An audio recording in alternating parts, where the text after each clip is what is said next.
One of Disney's biggest releases since the pandemic is now coming under fire. Social media calling for a boycott of the live-action film Mulan.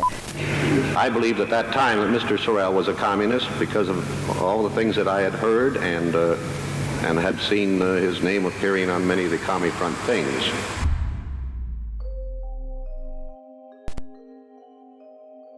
"28 disturbing Disney stories, 6 levels." From an original story reel where Woody tries to kill Buzz, to a psychedelic children's film that became an icon for drug users. These are some of the most disturbing Disney stories and incidents in history. The deeper we get into this iceberg, the more disturbing things will get. Oh boy! Excuse me. Now let's start at the tip of the iceberg. Disclaimer. Level 1. The Black Friday Reel. On November 19th, 1993, Pixar screened a very early version of Toy Story to Disney executives. But his early storyboard presentation revealed a very different film than what audiences would eventually see in theaters. In fact, the screening very nearly terminated the project entirely, earning itself the name of the Black Friday Reel. It's bad, you know? It's really bad. It's kind of rough to watch these days. But hey, for history's sake, I think it's important to see, you know? For months, Disney's chairman, Jeffrey Katzenberg, had been pushing Pixar toward what he called edge, resulting in a drastically darker version of the story. The reel featured a cynical, crude tone with a genuinely mean-spirited and calculating version of Woody. One scene features Woody deliberately shoving Buzz out the window rather than accidentally knocking him off the desk.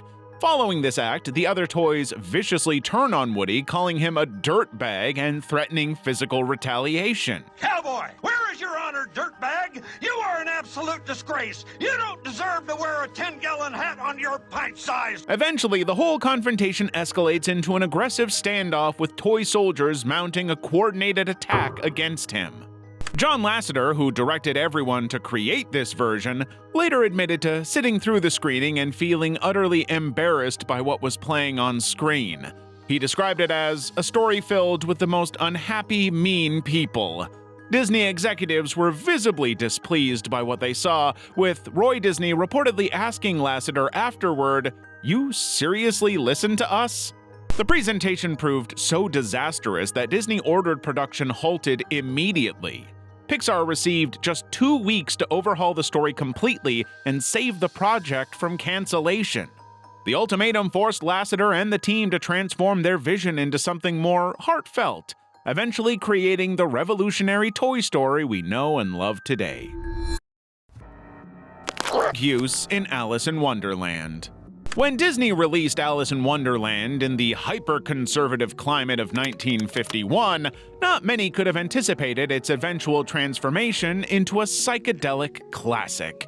But the film's imagery is so loaded with substance-related references that today, it feels inevitable that it would later catch the counterculture movement of the 1960s.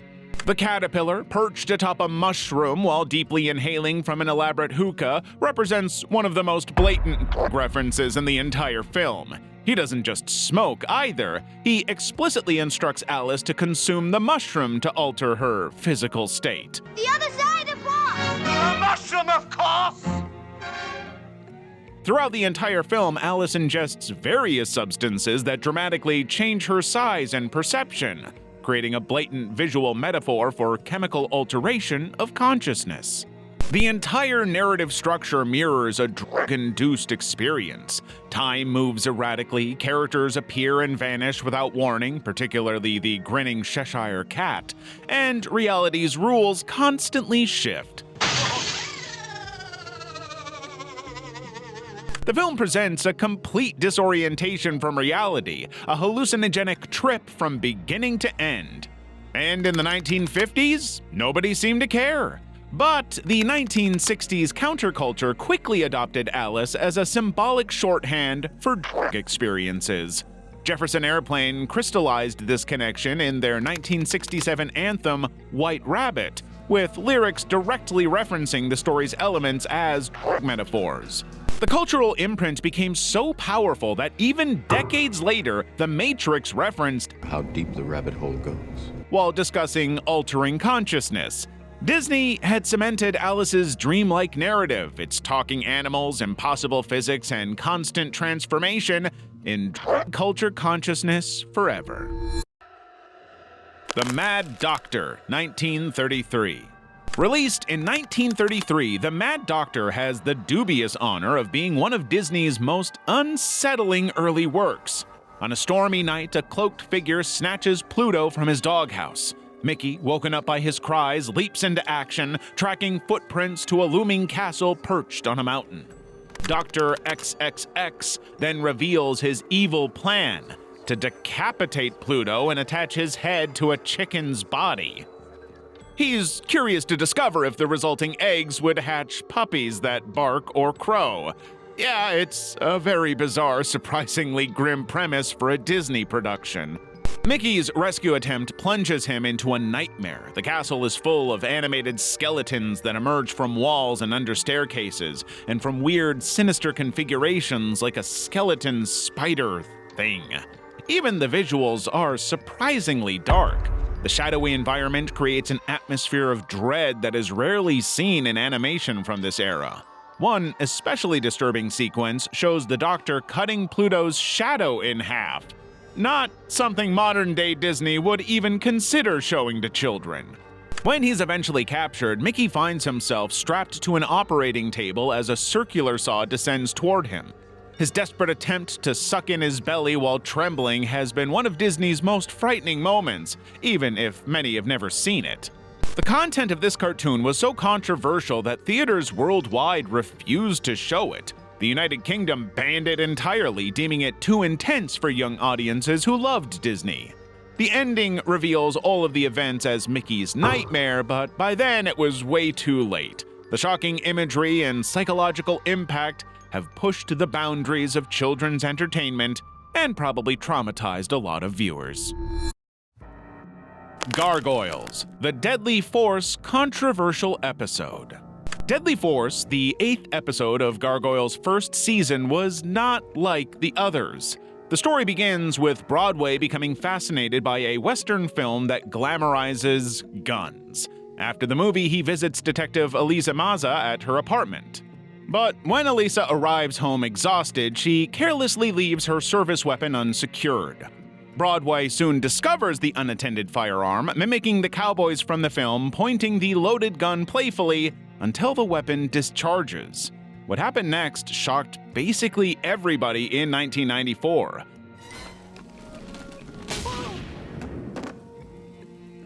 Sorry, my fault. I was playing with the gun. Stupid of me. Eliza collapsed with a visible wound, blood pooling beneath her. This surprisingly graphic imagery confirms Broadway's horror as he realizes what he's done. He rushes her to the hospital where doctors struggle to save her life. He might have just ended her life. Meanwhile, Goliath becomes convinced that a criminal named Draken shot Eliza. His rage builds towards violent retribution while Broadway, consumed by guilt, begins destroying weapons across the city. Don't give up. Come back to us. Know that I will finish what you started. I will find the man that did this to you, and I will make him pay. After its first airing, Disney pulled the episode due to concerns around its realistic depiction of gun violence. For decades after, censored versions removed the blood and toned down the shooting scene, diluting the episode's powerful message about firearm safety. In fact, parents and educators weren't upset about the content. Many praised the episode for addressing gun safety without preaching, instead showing real consequences of carelessness.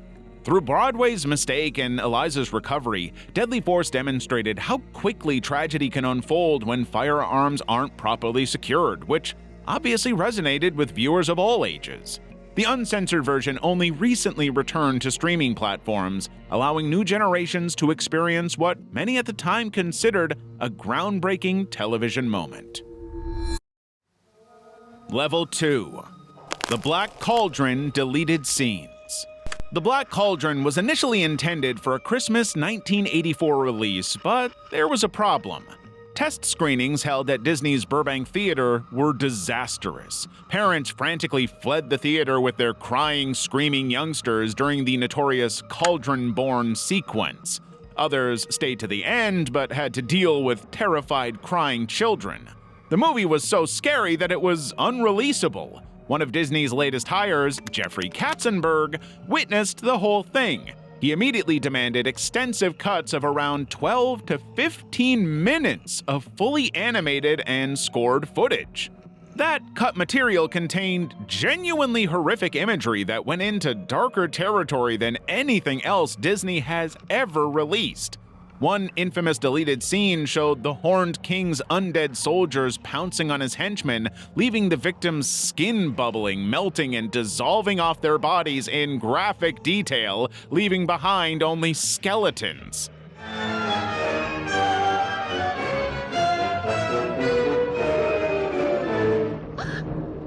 Another notorious cut featured a character's throat being slashed with a sword. Another showed someone being decapitated by the Cauldron-born. The abrupt removal of these scenes created noticeable jumps in the film's soundtrack, which can actually still be heard in the final version. But the filmmakers were still hesitant to butcher their own work, which meant Katzenberg himself entered the editing bay and began cutting footage. Outraged by the intrusion, the movie's producer, Joe Hale, alerted Disney CEO Michael Eisner, who stopped the unauthorized editing but still basically forced the filmmakers to approve his edits. Despite the cuts, The Black Cauldron became Disney's first PG-rated animated film. The original uncut version remains unseen by the public, though animation cells from deleted scenes have surfaced at auctions, providing glimpses into the disturbing original vision that Disney tried to bury. Mulan live-action controversy. Say what you will about Disney's live-action remakes, but none of them have been more of a public disaster than Mulan. Before it even hit screens, the film got caught up in an international controversy. At the center of it all was Liu Yifei, the actress playing Mulan, who posted her support for the Hong Kong police on Chinese social media during some of the most heated pro-democracy protests the city had ever seen. It didn't take long before the world noticed. Unfortunately, the timing couldn't have been worse. Footage of police cracking down on protesters was everywhere, with rights groups and the United Nations raising alarms about the use of force against demonstrators. Liu's public support for law enforcement drew swift condemnation outside China, igniting the #BoycottMulan movement that spread across Twitter and beyond. She was quickly removed from doing press for her own movie. One of Disney's biggest releases since the pandemic is now coming under fire. Social media calling for a boycott of the live-action film Mulan. Now, if the story ended there, it would still be pretty bad. Sadly, it didn't end there. When the film finally premiered, viewers spotted something in the credits. Disney had shot scenes in Xinjiang, a region notorious for the mass detention of Uyghur Muslims, where over 1 million people were reportedly being held in government-run camps and treated inhumanely. The credits not only acknowledged the region, but thanked local government agencies, including the very Public Security Bureau accused of running the camps, right there on the screen for the world to see. Activists, politicians, and human rights groups called out Disney for collaborating with authorities linked to some of the most serious accusations in recent years. The film was totally overshadowed by the drama, making it impossible to talk about Mulan without talking about the real-world disasters behind the camera. And of course, Disney still refused to talk about them. The Princess and the Frog movie caused public health scare. In December 2009, Disney released The Princess and the Frog, an animated tale where Princess Tiana's kiss transforms a frog into human royalty.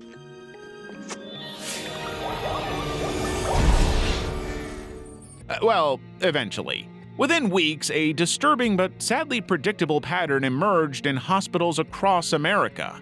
Over 50 young fans landed in emergency rooms for encounters with salmonella bacteria. These impressionable viewers had apparently mimicked the protagonist's actions with real frogs, resulting in serious bacterial infections and no royal boyfriend. The CDC had already been tracking a salmonella outbreak linked to aquatic frogs since April 2009, but by 2011, this outbreak would affect 241 people across 42 states. An overwhelming 71% of those affected were under 10 years old. Hospitalizations reached 30% of cases. So, how did anybody connect this to the movie, you might be asking? Media outlets. The UK Daily Express and similar tabloids claimed these youngsters were falling ill from copying the Disney movie, despite no real evidence to confirm that. Meanwhile, health professionals detected the outbreak strain in aquariums containing African dwarf frogs in patients' homes. The whole thing was said to be one of the very first multi-state outbreaks related to frogs, traced back to a single California breeding facility. There was no evidence that young children were kissing frogs. But just to be absolutely sure, the CDC warned that all amphibians potentially carry salmonella, advising thorough hand washing after contact. The chances of finding a prince, they noted, were significantly lower than contracting a serious illness. And let's be honest, the princess and the rod-shaped gram-negative bacteria is a much less catchy title. Also, studies show that the best way to not get salmonella is, oh, look at this, to subscribe to our channel and watch more videos. Let's move on. Level 3. Communal underwear. Until 2001, costume character performers at Disney theme parks had to abide by one disgusting, bizarre rule imposed by their bosses: sharing underwear. Cast members portraying our most beloved characters were not allowed to wear their personal undergarments because they might bunch up visibly beneath costumes and ruin the illusion. So, to get around that little problem, Disney provided communal underwear like jock straps, bike shorts, and tights, which performers returned after each shift. The next day, they'd receive different used pairs, supposedly cleaned by the company's laundry service. Or so they claimed. In fact, those workers often received stained, stinky pairs, which, despite Disney's claims about hot water washing, were not clean at all. Gary Steverson, an Animal Kingdom stiltwalker, was one of the first people to call out Disney for doing it, saying what they were all thinking: "I don't want to share my underwear." Reports soon emerged of performers contracting pubic lice and scabies from these shared underpants. During a 2-year period at Magic Kingdom alone, 3 documented cases surfaced as workers developed rashes and infections, yet management initially dismissed their complaints entirely. They suggested it was a personal issue. The workers had no real authority to force change, but the situation had grown so problematic that the Teamster Union made clean underwear a central negotiation point when the time came. After 2 months of tense talks in 2001, Disney finally conceded, granting a new contract that allowed performers to take their assigned undergarments home for proper cleaning. Which was good, but not so much for the countless performers who'd suffered the consequences already.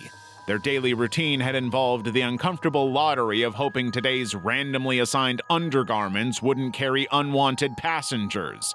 Even Disney can't make lice cute. Disney created furries. It's long been claimed that Disney is almost single-handedly responsible for creating more furries than any other entity on the planet, thanks to their humanized, animal-heavy movies, in particular, the 1973 film Robin Hood.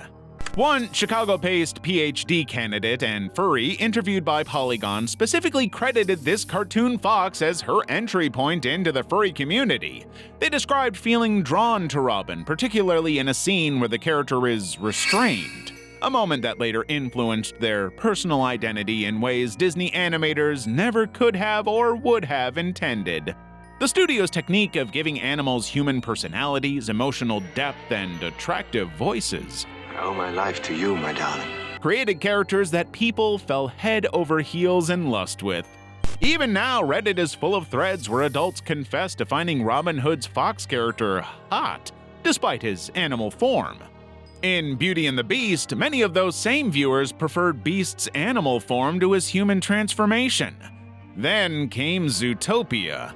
Who would have thought that anthropomorphic police officer Judy Hopps and Nick Wilde would spark imaginations beyond the G-rated story? But it did.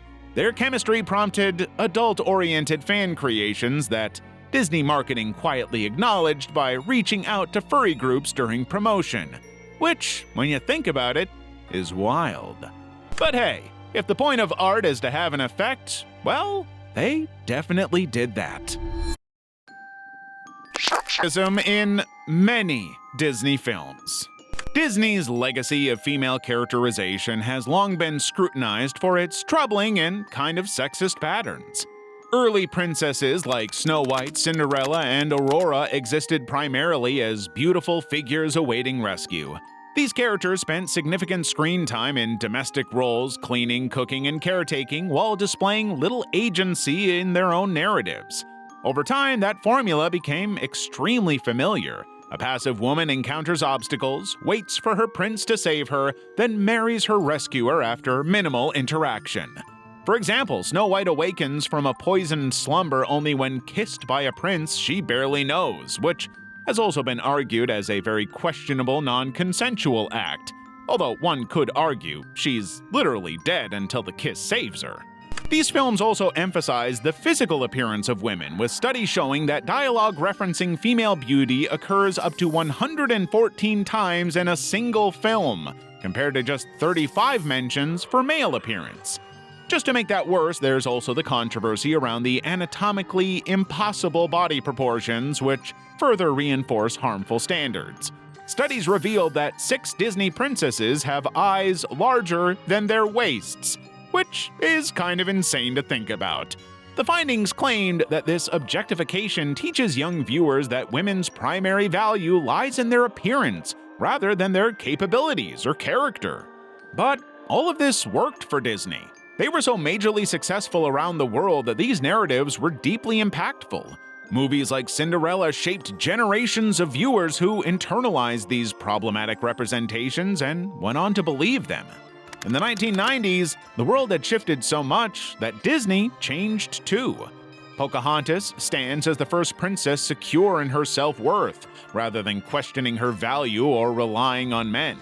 Recent heroines like Merida from Brave are even stronger and more competent without any romantic entanglements. I am Merida, firstborn descendant of Clan Dunbroch, and I'll be shooting for my own hand. The transformation is still ongoing, although now the company is being criticized for being too progressive in its portrayals of these issues. The Three Caballeros is misogynistic. Disney's little-known 1944 animated feature, The Three Caballeros, begins as a cultural celebration of international cultures. But then Donald Duck discovers women, and all of that just goes to hell. The second half of the movie totally abandons its cultural exploration premise, instead fixating on Donald's increasingly aggressive pursuit of women across various Latin American settings. He's so consumed by his own desire for these women that the movie totally reduces all of its female characters to objects for his satisfaction.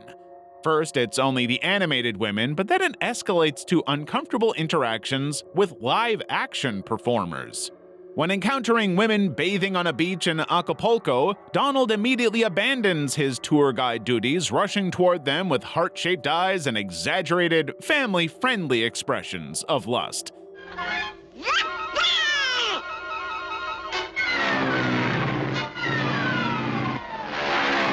We see what Donald sees, which is women. In the Brazilian sequence, Donald's pursuit intensifies as he chases after performers during carnival celebrations. It's obvious that the women aren't interested in having relations with a duck, but the film frames these unwanted advances as comedy, normalizing his behavior as simply boys being boys. The women are props in Donald's fantasy, not people. In fact, the whole movie depicts Latin American women as exotic objects existing primarily for male appreciation. They're all suggestive, dancing and revealing costumes, and not much else. The film even repeatedly rewards Donald's persistent advances despite the initial rejections, implying that continued pursuit despite disinterest is acceptable behavior. What you end up with is a weird movie with an aroused duck lusting after grown women. Disney grooms child stars. Disney Channel stars often begin their careers with wide-eyed innocence, only to emerge years later with intensely troubling stories. The company's control extends far beyond the screen, dictating appearance, speech patterns, and personal conduct even when the cameras stop rolling. Miley Cyrus revealed she worked 12-hour days as Hannah Montana while earning just $10,000 per concert during a $70 million tour. See, Disney technically owned her stage name, limiting her earning potential until she legally changed her birth name. Her infamous rebellion with all that pole dancing at award shows and shedding her wholesome image was a calculated move just to force Disney to break her contract.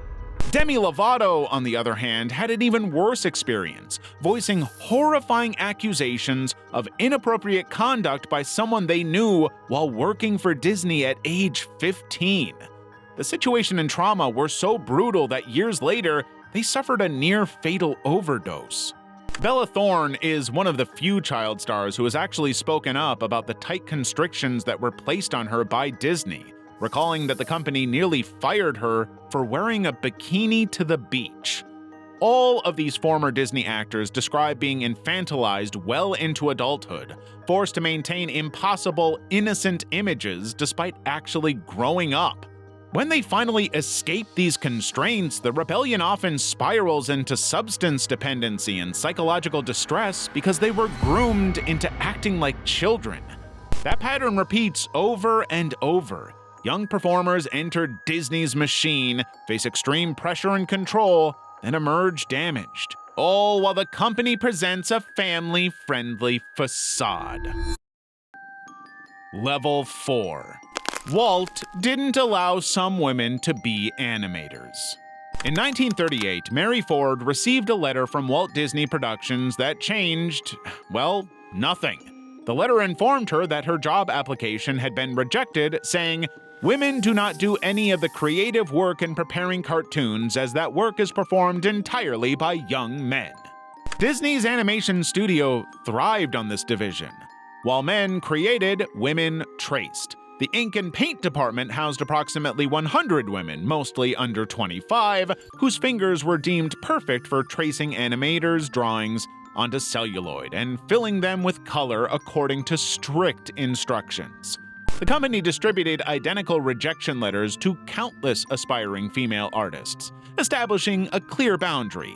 Creativity belonged to men. Women were only there to do the boring work. Employment brochures reinforced this stance, and the physical layout of the studio kept departments separate, a physical manifestation of gender bias. The irony was that the films showcasing princesses were saving Disney financially, yet the women who helped produce them remained invisible, uncredited, their contributions minimized to technical tasks performed according to directions. Disney himself stated he found very few women are good cartoonists. There were exceptions. Bianca Majoli, Sylvia Holland, Mary Blair, Retta Scott, all of them managed to break through and leave their mark on Disney animation. In fact, Retta Scott became Disney's first credited female animator for her work on Bambi's Hunting Dogs, drawing so intense that male colleagues, including Walt, assumed only a man could have created them. Fortunately, World War II forced change. By 1941, with male animators being drafted, Walt announced training for women, stating they may eventually contribute something men never would. Well, I guess progress is progress, even from a sexist dinosaur. World War II Disney propaganda. After the bombing of Pearl Harbor, Walt Disney Studios transformed overnight into a propaganda powerhouse. By 1943, approximately 90% of Disney employees focused on creating government films, churning out over 68 hours of wartime content, much of it designed to demonize America's enemies. Der Führer's Face was Disney's most notorious wartime creation. The Oscar-winning short depicts Donald Duck trapped in Nazi-land, forced to work endless shifts in a munitions factory while constantly saluting Hitler. The nightmare sequence ends with Donald waking up, embracing the Statue of Liberty model while exclaiming his gratitude for American citizenship. But what began as patriotic messaging quickly descended into dehumanizing and offensive caricatures. While Hitler appeared somewhat human-like, Japanese characters had yellow skin, buck teeth, and slanted eyes barely resembling humans at all. Disney wasn't alone in this whole pro-America campaign. Beloved children's author Dr. Seuss conjured fictional sabotage plots with Japanese Americans collecting explosives for California attacks. The entertainment industry enthusiastically participated in stoking racial animosity. All Japanese people were portrayed as inhuman and evil because of the actions of their government. The company created over 1,200 military insignia free of charge while selling war bonds using beloved characters like Bambi and Pinocchio. Donald Duck became what the New York Times called an ambassador at large, a salesman of the American way. Today, Disney acknowledges these films' harmful impact and has gone out of their way to prevent the movies from being re-released, attaching content warnings when they appear. Their characters have since avoided political messaging at every turn. Racism in Disney movies. Disney's animated classics are full of racial caricatures and stereotypes that reflect a problematic time gone by. In Song of the South, Disney presented an idealized version of plantation life, depicting happy black characters in servile roles. The film remains unavailable on Disney Plus due to its explicitly offensive portrayal of African Americans. Dumbo also featured crows with exaggerated stereotypical black voices, with the lead crow named Jim Crow, a direct reference to segregation laws, and not even a subtle one. That racism extends beyond black stereotypes. Peter Pan portrayed Native Americans as unintelligible redskins in a scene that mocks indigenous cultures. The Aristocats and Lady and the Tramp both feature Siamese cats drawn as racist caricatures of Asian people, complete with exaggerated accents and stereotypical traits. Where we finding baby, there are milk nearby. Even Mickey Mouse himself appeared in blackface in the 1933 short Mickey's Melodramer. The cartoon showed characters applying blackface makeup for a performance of Uncle Tom's Cabin. There's no chance they would even consider showing that nowadays.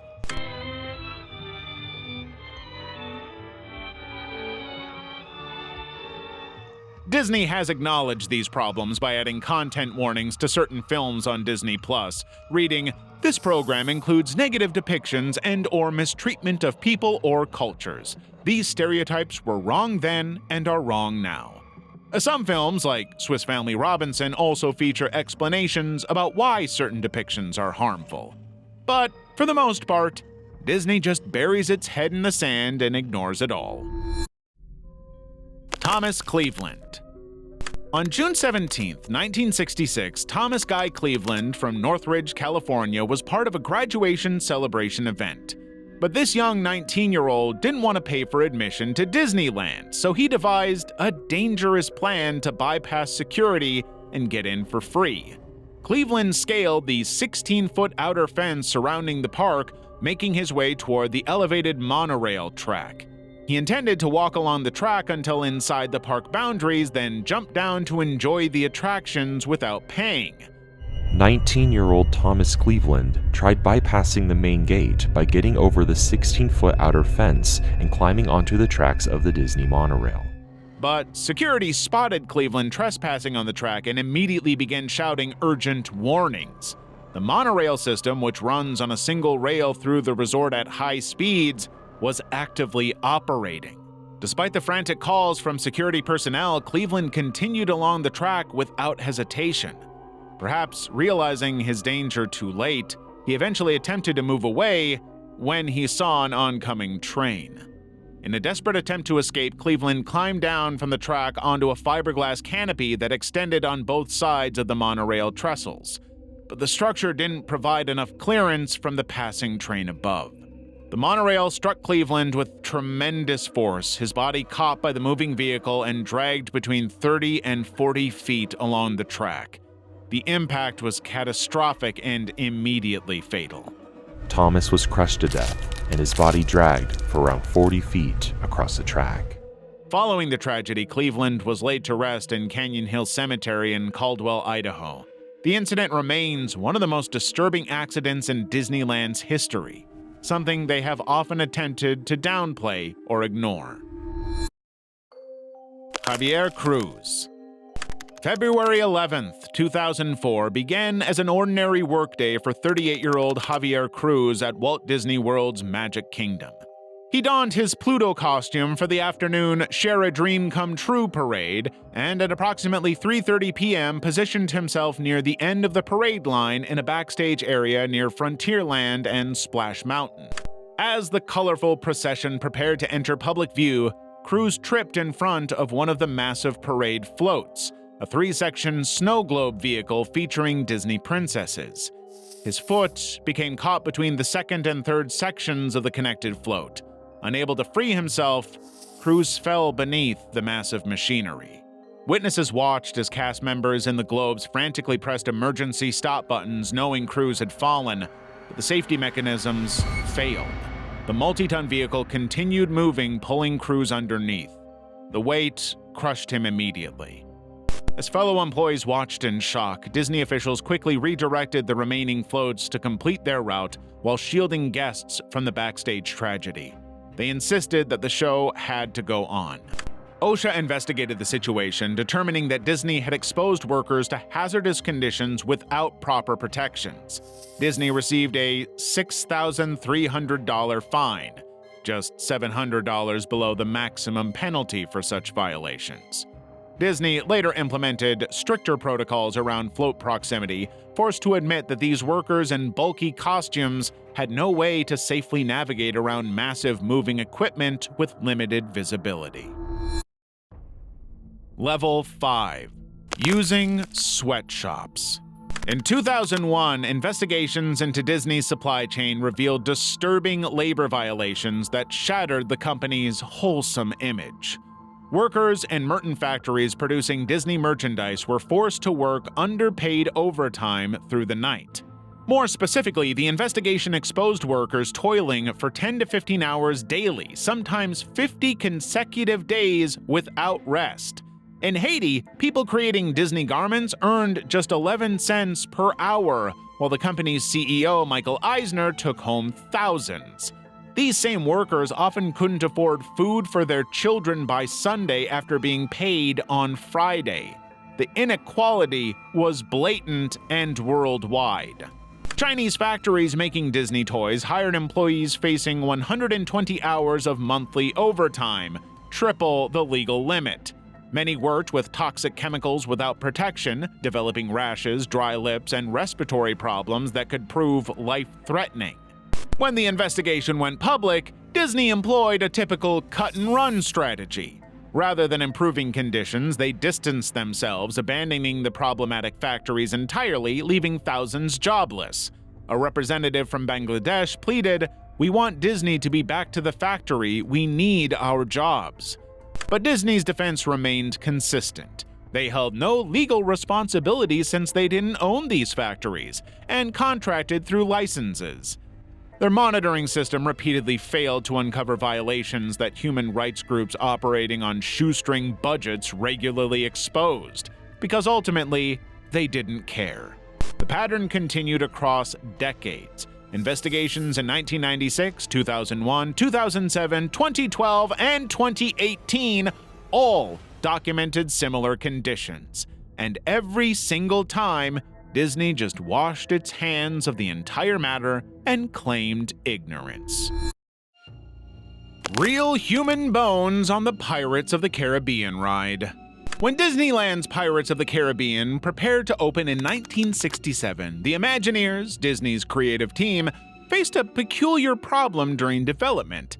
The synthetic skeletons available in the 1960s looked cheap and unconvincing, which was a critical flaw for a ride meant to transport guests into an immersive pirate adventure.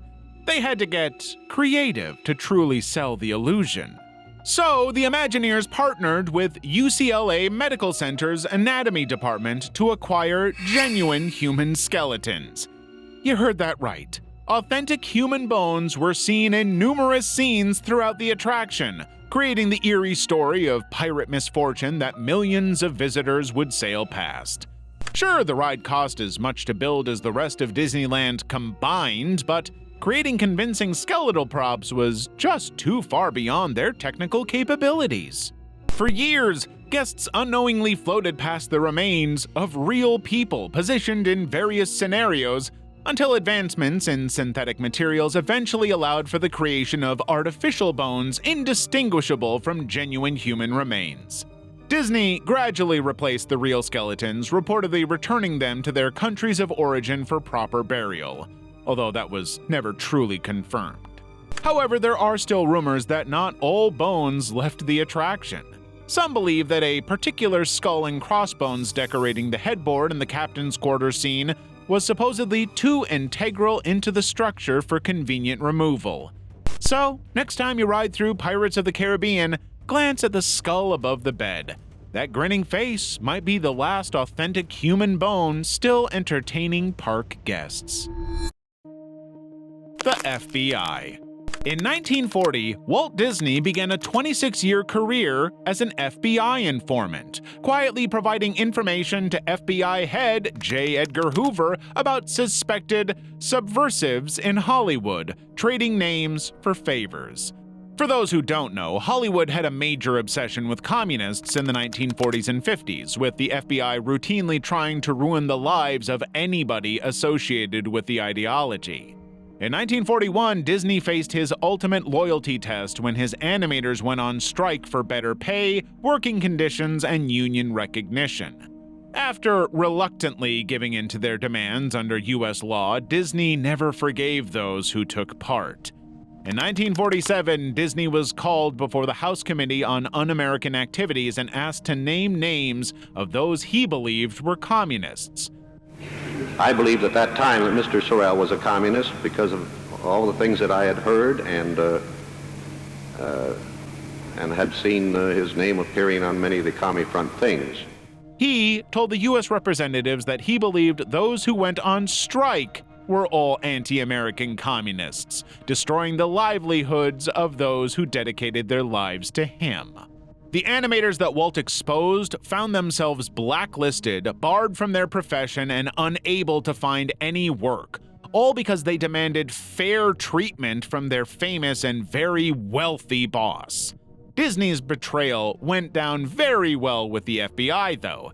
J. Edgar Hoover became so close to Disney that the FBI designated him Special Agent in Charge Contact, granting him special access and resources. In return, Disney allowed the Bureau to influence his creative decisions and produced propaganda featuring FBI agents, including episodes of the Mickey Mouse Clubhouse. This highly questionable partnership continued until Disney's death in 1966. The whole time he maintained his public persona as a wholesome entertainer while secretly delivering information about colleagues to federal agents.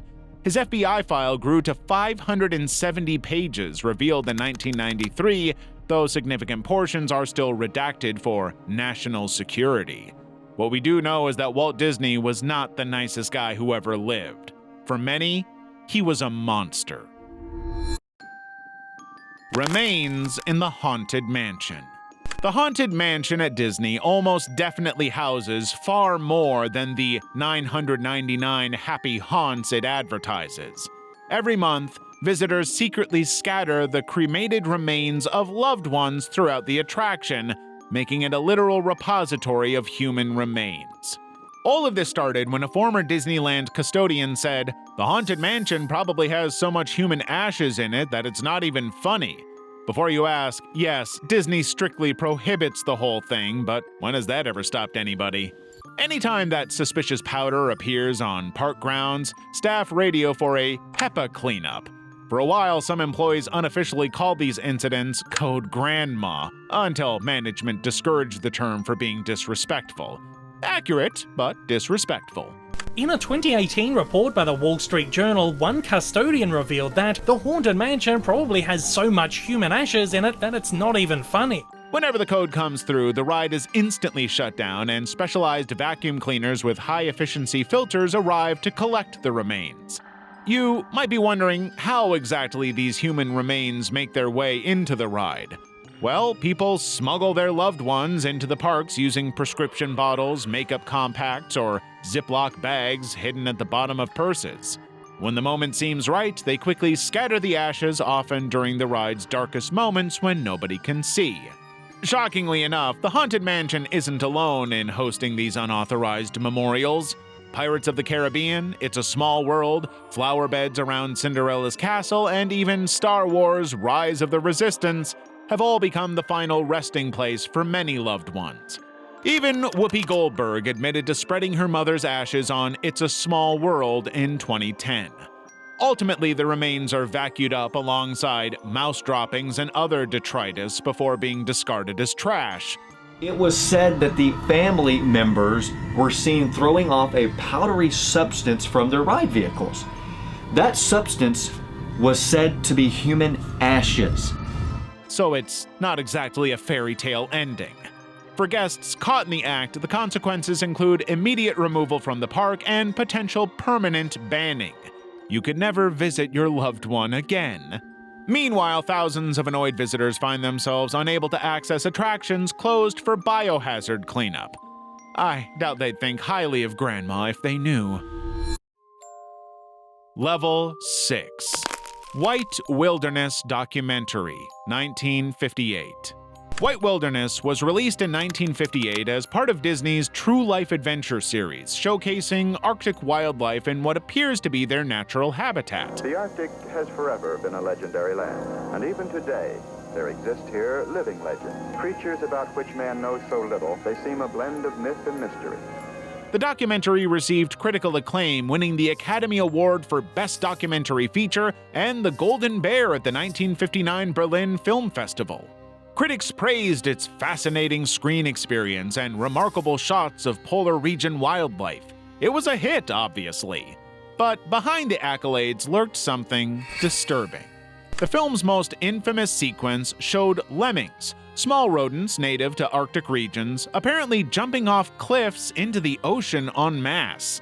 The narrator dramatically described them as victims of an obsession who cast themselves bodily out into space. One of these is a mousy little rodent called the lemming. Here's an actual living legend. For it's said of this tiny animal that it commits mass by rushing into the sea in droves. This footage cemented the myth of lemmings' mass self-destruction in popular culture. But that's not at all true. In 1983, Canadian Broadcasting Corporation producer Brian Vallee investigated the film for a documentary called Cruel Camera. It's here in Hollywood, still the film capital of the world, that most of the movies involving animals are made. And it's against Hollywood that most of the charges of cruelty and mistreatment of animals in movies are leveled. That investigation revealed the lemming scene was entirely staged. Disney filmmakers had purchased lemmings from the Inuit children in Manitoba and transported them to Alberta, a landlocked province far from the animal's natural habitat. Do you recall a scene involving lemmings? Yes. Can you recreate the scene for us? It was a recreated thing. They built a set that looked like the Arctic. Bought their lemmings up in Churchill, 25 cents a piece, shipped them all to Canmore in Alberta. The production crew placed the lemmings on a snow-covered turntable to simulate migration footage. Then came the most disturbing revelation. The filmmakers physically threw the animals off a cliff into a river. Through careful editing and tight camera angles, they created the illusion of natural behavior, but none of it was even remotely true. Do you remember the lemming sequence? Yes, I do. Can you recreate it for us? Well, the lemmings have this thing about overbreeding every now and then and rushing off to commit. And as I recall, they did stage some of that. That whole documentary not only faked what it claimed was real-life behavior, but it resulted in the actual deaths of these innocent creatures and successfully planted a false belief about lemming behavior that still persists decades later. Well, the species that's found there, the collared lemming, there's never been any record of committing. They're jumping off cliffs, and if you're up in northern Manitoba or the eastern Arctic, there's no cliffs to jump off anyway. White Wilderness briefly appeared on Disney Plus at launch, but was swiftly removed, partly because of this horrific and shameful controversy. Nobody dies at Disney. There's long been a rumor that Disney parks do all they can to ensure no one is pronounced dead on their property. Instead, they reportedly continue resuscitation efforts until the person reaches off-site medical facilities, creating a technicality where no one dies at Disney. Consider what happened to Mel Yorba in 1981. One moment, this innocent 18-year-old kid was enjoying Disneyland's Tomorrowland. The next, he lay bleeding from chest wounds after an altercation with James O'Driscoll. A Disney nurse arrived, but no paramedics were called. Instead, they loaded Yorba into a company vehicle with no lights and no sirens and drove him to Palm Harbor Hospital 2 miles away. He was, of course, dead on arrival. But the fire chief was baffled by the whole thing.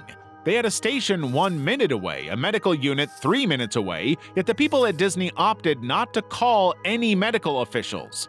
In their eyes, Disneyland avoided calling paramedics because they worried that their arrival would mar the park's image.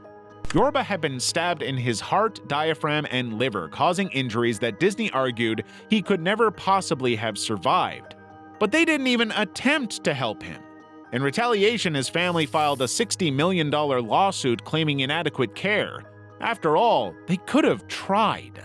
Years later, a former Disney World employee revealed the unwritten rule of dealing with injuries. No one dies at Disney. Everyone is resuscitated until they're off property, then they're formally declared dead. The fantasy must remain untarnished. Even when reality bleeds through, the show must go on.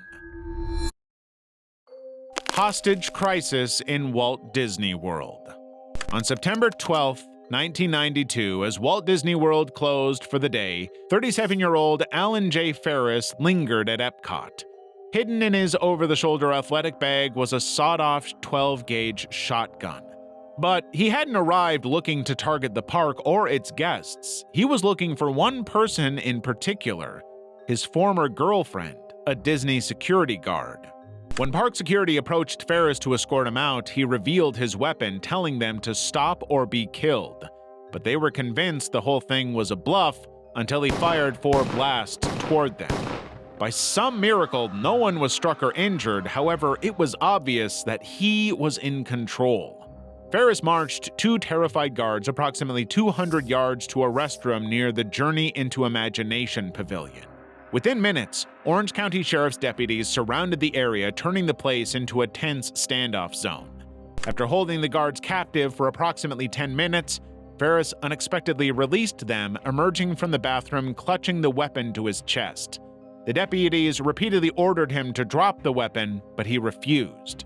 He insisted that the guards were going to have to shoot and kill him to end this mess.